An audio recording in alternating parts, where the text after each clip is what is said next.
బావా ఈ విషయాన్ని అయ్యగారికి చెప్పమంటావా చెప్పొద్దటావా? గుంట నక్క పనులు చేస్తే ఏదో చంపేస్తాను. ఒక కుటుంబంలో నాన్న హార్ష్ గా ఉంటే కొడుకు సాఫ్ట్ గా ఉంటాడు, కొడుకు హార్ష్ గా ఉంటే నాన్న సాఫ్ట్ గా ఉంటాడు. మీరిద్దరూ రప్పంటాం. మీ ఇద్దరి మధ్య నేను ఇరుక్కుని తిరగల్లో గోధుమ లాగా నలిగిపోతున్నాను. ఓ పంచే 7 కొండలు వెంకటేశ్వర స్వామి దర్శించుకో, కింద అంతా సరైపోద్ది. వీడే దోసి నా దోస్తాడు.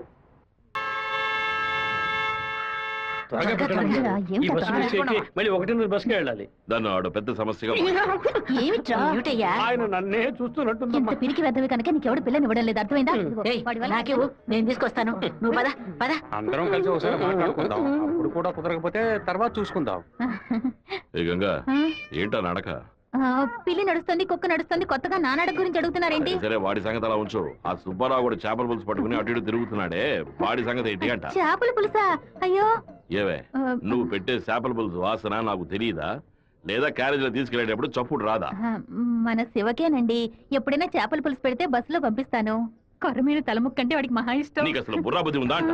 ఆడు పాడికి దాన్ని అక్కడ పక్కన పెట్టి బస్సు తోడుకుంటూ ఉంటాడు. మన గిట్టనోడు ఎవడైనా ఆ పులుసులో ఏదైనా కలిపితే ఏం చేస్తావు? నాయనో ఇందులో ఎన్ని మతలపులున్నాయా? భోంచేయి బావా భోంచేయి.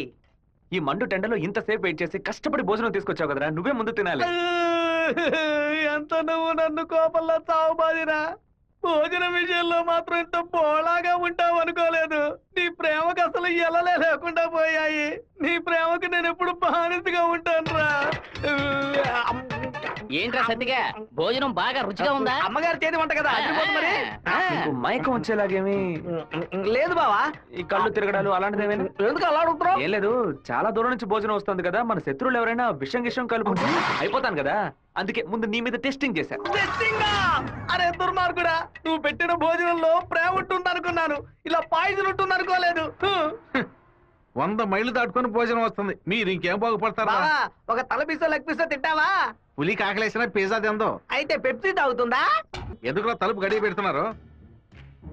రేయ్ మామా, రేయ్ ఏంట్రా బొత్తిగా మర్యాద తగ్గుతుందా? ఆ ఎయిర్పోర్ట్ పక్కన ఉన్న ప్లాట్ ని ఎవ్వరికి చూపించొద్దు అని చెప్పాను కదా. నువ్వేమో 2 ఏళ్ల క్రితం రామనాథం అనే వ్యక్తికి అమ్మావు. ఎయిర్పోర్ట్ అక్విజిషన్ నోటీస్ చూడగానే వాడు కుటుంబంతో పాటు ఊరేసుకుంటానని తాడుకుంటానికి వెళ్ళాడు. బాగుపడతావా? వాడు మాత్రం ఆ స్థలం కొన్నాడా? మొత్తం 160 మంది కొనుక్కున్నారా? వాళ్ళ గురించి నాకేం దిగులేదు. ఇతని సంగతి ఏంటి? నేను తీసుకున్న ఇంట్రీమ్ స్టే ఎయిర్పోర్ట్ అథారిటీ కొట్టేసింది. హైకోర్టుకి వెళ్ళి పర్మనెంట్ స్టే తీసుకుంటే సరిపోయా. నీతో ఇలా మాట్లాడితే వర్కౌట్ అవ్వదు కానీ రే సత్తిగా, జేసీపీ సత్యమూర్తికి ఫోన్ చేస్తాను. ఏమావా, పోయిన సంవత్సరం మన ఊళ్ళో ఇల్లు కట్టావే, ఎంత అయింది? 20 లక్షలు. ఎందుకు అడుగుతున్నా?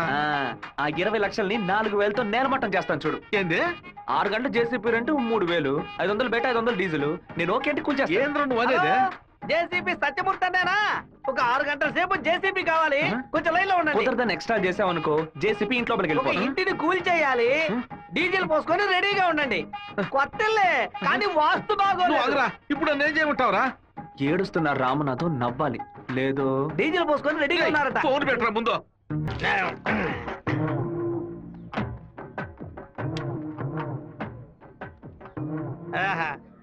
తాగి ఉన్నామే, తాగి బండి డ్రైవ్ చేసుకుంటూ పోతే పోలీసులు లోపల పెడతారు, నెట్టుకుంటూ పోతాం.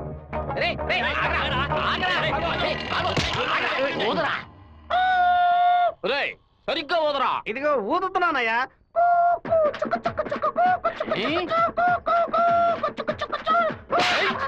ఎగతాళా? మందు కొట్టావో తెలుసుకోవడానికి పోదమంటే కొట్టానయ్యా. వీధి వీధికి పైసా ఓపెన్ చేసి పెట్టి రెంట్రా తాగండి అంటూ మా దగ్గర ఉన్న డబ్బులన్నీ నాకి పారేస్తున్నారు.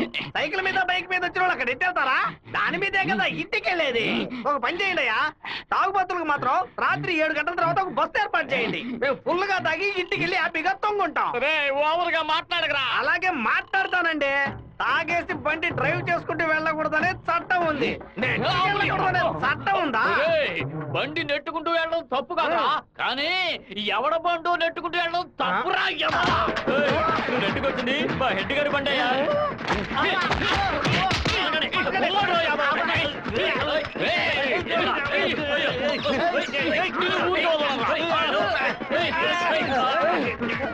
చిట్టి, అన్నయ్య వదిన చూడడానికి వెళ్తున్నాను.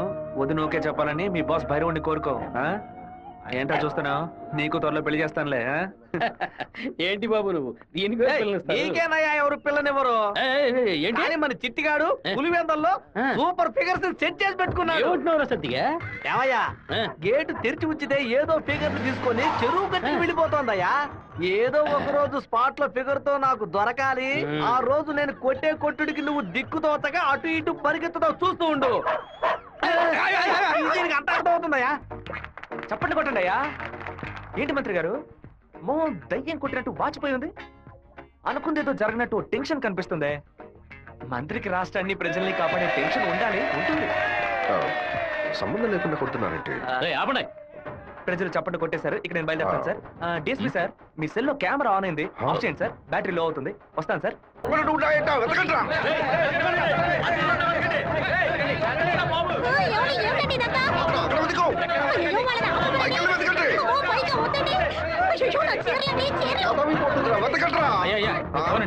ఏంటి మంత్రి, ఈ పాటికి నీ ఇల్లు కార్పొరేషన్ లెట్టిన్ లాగా కంపు కొడుతూ ఉండాలి. చిన్న మార్పు. నేను పెట్టింది నీ ఇంటి లోపల కాదు, బయట నుంచి నీ బయట కారు.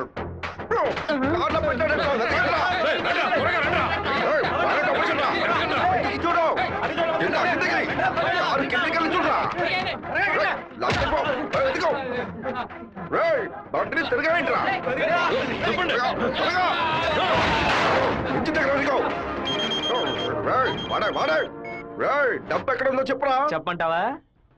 నీలాంటి నీచులు కొంతమంది పెళ్ళానికి తెలియకుండా దాచుకుంటారే అక్కడ. పిల్లలకి తెలియకుండా ఏం దాచుకుంటా? బండి స్టెప్నీనా? స్టెప్నీనా?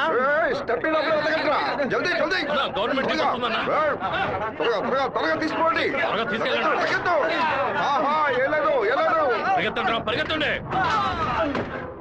నమస్కారం అయ్యా, నేను మున్సిపాలిటీ నుంచి వస్తున్నాను. మీ ఇంట్లో దోమలు ఎక్కువగా ఉన్నాయని ఫోన్ వచ్చింది, అందుకే జేఈ గారు పంపించారు సార్. ఎక్కడ కొట్టాలండి? ఓ 1000 దోమలు నా బండిని బోర్లా పడేసి పక్కన తోపుకుపోయాయి. వెళ్ళి కొట్టండి. ఏంటో ఎలా మాట్లాడతా? ఏంటి మంత్రి, నేను ఫోన్ చేసింది యాంటీ కరప్షన్ కో సిబిఐకో కాదు, మున్సిపాలిటీకి. వాళ్ళు తెచ్చిన మందుని ఏ పాపం ఎరగని పురుగులు కొట్టడం మానేసి అన్ని పాపాలు చేస్తే నువ్వు తాగి చావు. ఈ సంవత్సరం అమ్మవారి ఉత్సవాలకి సినిమా యాక్టర్ ని పిలుద్దాం అనుకుంటున్నాం. ఎవరిని పిలవాలో మీరే చెప్పండి. ఆపండి ఆపండి, నేను లోకనాయకుడు కమల్ హాసన్ తీసుకురానా? ఒక 20,000 మాత్రమే ఖర్చు అవుతాయి. ఖర్చు అవుతుందా? హైదరాబాద్ నుంచి తిరుపతికి ఫ్లైట్ లో రావాలి. ఆయన రాగానే కూల్ డ్రింక్లు ఇవ్వాలి, మర్యాదలు చేయాలి. ఇదిగోనయ్యా 10,000 అడ్వాన్స్ తీసుకో. మీకు క్షత్రియపుత్రుడు కమల్ హాసన్ కావాలా, దశావతారం కమల్ హాసన్ కావాలా? ఏ కమల్ హాసన్ కావాలో కరెక్ట్ గా చెప్పండి బాబు. ఆయన వస్తేనే మా గర్వమయ్యా. ఆయన ఎలా వస్తేనే రమ్మనయ్యా. నమస్తే, కమల్ హాసన్ లోపలే ఉన్నారు. దిగండి అన్న, దిగండి దిగండి. స్టేజ్ మీదకి వెళ్దాం. లోకనాయకుడా నీ వెంటే ఉంది లోకం, నీకోసం ఆగున కాలం. లోకనాయకుడా లోకనాయకుడా, మీరందరూ ఎదురు చూస్తున్నా లోకనాయకుడు కమల్ హాసన్ మీకోసం ఒక పాట పాడబోతున్నాడు. పాడు కమలన్నా. తల్లివి నీవే, తండ్రివి ఓహో, నీవే, ఎంత అద్భుతంగా పాడుతున్నాడు.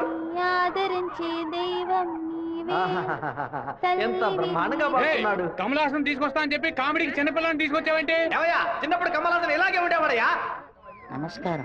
మాతో ఏమయ్యా, ఆ రోజు మిమ్మల్ని అడిగాను కదా, క్షత్రియపుత్రుడు కమల్ హాసన్ కావాలా, దశావతారం కమల్ హాసన్ కావాలని. ఎవరైనా పర్వాలేదని మీరే కదా చెప్పారు. ఇప్పుడేమిటంటే పాట మారుస్తున్నారు. మేము వేసిన వేటిలో నువ్వు పొట్టి కమల్ హాసన్ గా మారుతావు రే. For more updates, like, comment, subscribe to our channel. Hey darlings, గంటని click చేయడం మర్చిపోకండి.